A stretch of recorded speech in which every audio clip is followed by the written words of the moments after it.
These businesses, even after getting funding, are failing, and they are failing miserably.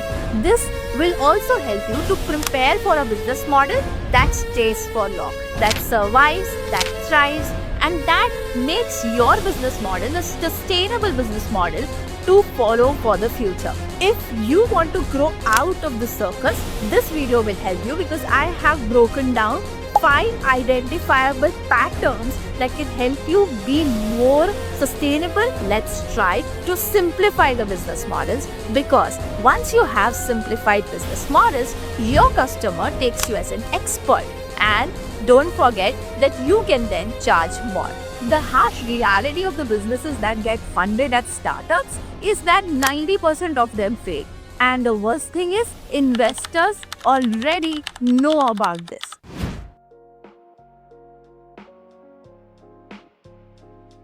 90% of these businesses fail in spite of having the right kind of funding, the right kind of publicity, even the right kind of sharks associated with these businesses, but still the business failed. How do I know about it? Well, I studied more than 100 businesses from season 1 to 3 of Shark Tank India. I was watching the episodes not just as a viewer but as a business consultant. That landed up into a pattern by which these businesses, even after getting funding, are failing, and they are failing miserably. Now, let me tell you one thing here.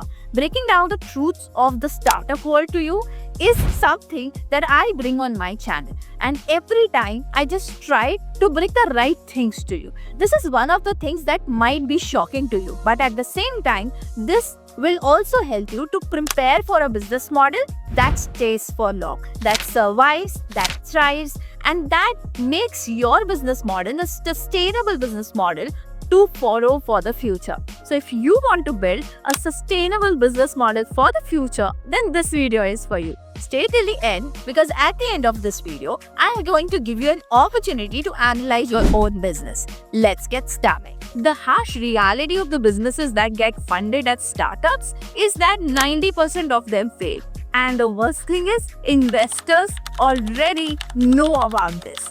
You said you have invested in somewhat 38 startups. How many do you feel that is really making it? I think I can count 3 of these. that actually has the potential to be a unicorn. In my podcast, I have been talking to investors who have literally told us how they invest into businesses and how they actually know that whether the business is going to survive, thrive, scale, or get diminished by the years. And they exactly know that out of every 10 or 20 businesses that they invest in, only 3 or 5 are going to outperform. Even after knowing this game is just going on like a circus in the room.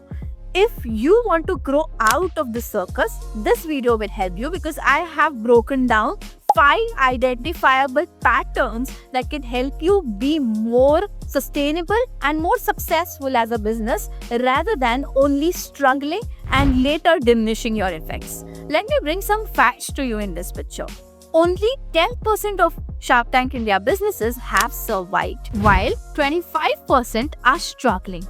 Almost 35% have changed the actual model on which they got the pitching. Now, this is a common phenomenon that happens, that in order to survive, you change your model. If you don't, you won't exist. And believe me, 30% of these businesses that have got funded in the past few years don't even land up to being a startup today. They don't exist. They have vanished. So if you want your business should not vanish, this is the right time for you. This is the right time to analyze if your business has these 5 patterns. Let me explain it to you in detail. Pattern number 1 is the complexity trap. When you feel that you can serve a lot of people and give a lot of services to anyone around you. That is, you make your business model complex. Let me give you a simple example here. What if you have an all-in-one app?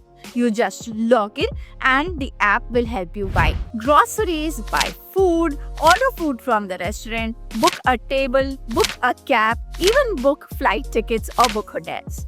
Don't you think as a business model, the model is going to be too complex to handle too many transactions, too many demands, too many customer support executives required, which means a large amount of capital will be required to run this business model. If at all this business model could be successful, it would have been already done by the Tatas and the Ambanis in India. But that's not happening, which means this model doesn't work. Then why are you making the same mistake in your business? Why are you trying to make a business model that will serve everyone with so many services? Let's not make our business model complex. Let's try to simplify the business models, because once you have simplified business models, your customer takes you as an expert. And don't forget that you can then charge more.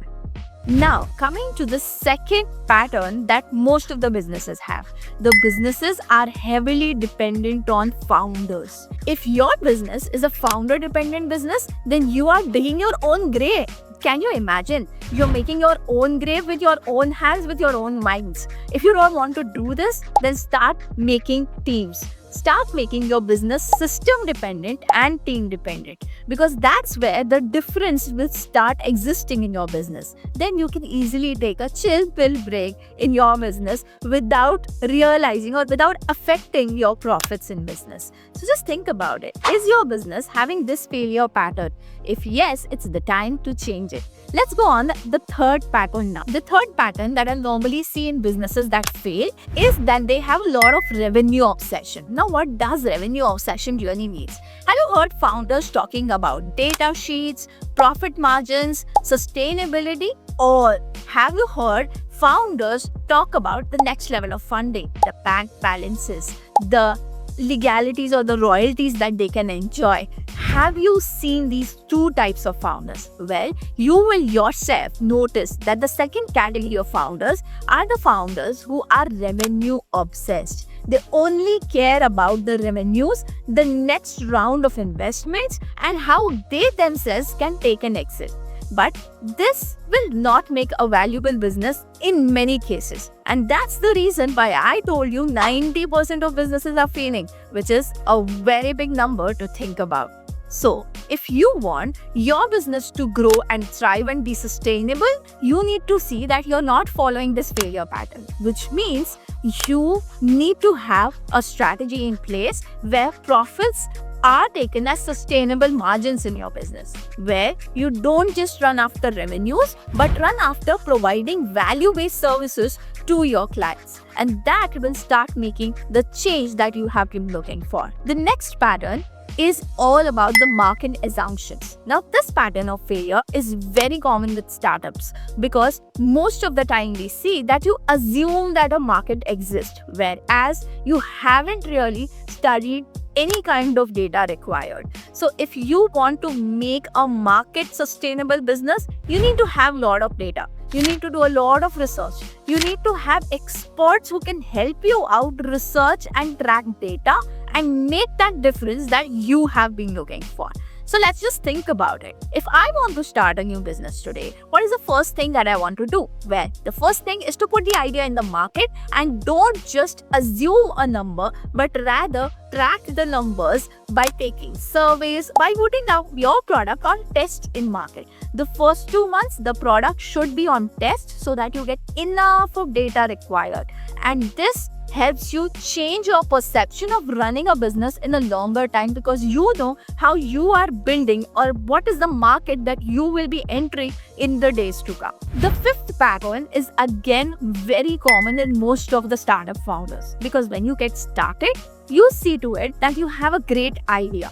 In the past 6 years, I have been interacting with 5,000 plus business owners, and every time I interact with a young entrepreneur or a startup owner, they come to me with a bright idea.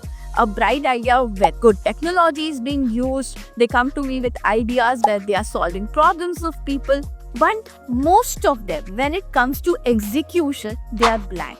They don't know how to execute their own ideas. This is where the failure starts to happen, because if you have an idea on paper, but if you're not able to bring it alive, forget about the pitch and the investments, but you won't be able to make it sustainable for a longer time. If you have an idea, this is the right thing to do. Go in the market, not only assume market, but work in the market. Work with people, put it on ground rather than putting it only on papers. And then you will see the changes happening. So these are 5 patterns that most of the businesses have and why they fail. Now, here is one question that I want you to ask yourself. What if you are not available for 6 months in your business? What will happen then? Well, there might be founders who will come up and say, oh, then I'll have to find my own replacement. Then I think I might have to fix some systems. I think I might have to fix some teams. But on the other side, there will be founders who will say, hey, there's no worry. I have systems to take care of a lot of things. My team have the right SOPs to work without me being in the room. And there will be founders who will say, there's no issues if I go on a break for 6 months because my business model is designed to scale. So just think about it. Are you on the first side of the founder's dream or the second side? Well, let's just crack this out for your business. Now, as I end this video, I want to give you a quick tip, a quick link to an audit call. An audit call with me where I personally sit down and analyze your business, whether your business is scalable for the future. We do this with an AI augmented framework where we divide the process into 4 AI pillars or 4 foundations where AI supports your business. If you want to know how this business audit can make your business thrive in the future, then this is the right time. Go down, click on the link and book the call. I'll see you on the other side of the room. But do not forget to subscribe and share this video with someone who is a business owner or someone who's aspiring to become a business owner, because it's always necessary to take precautions before you fail. That's for now. I'll see you in another video. Signing off, Code Sakshi.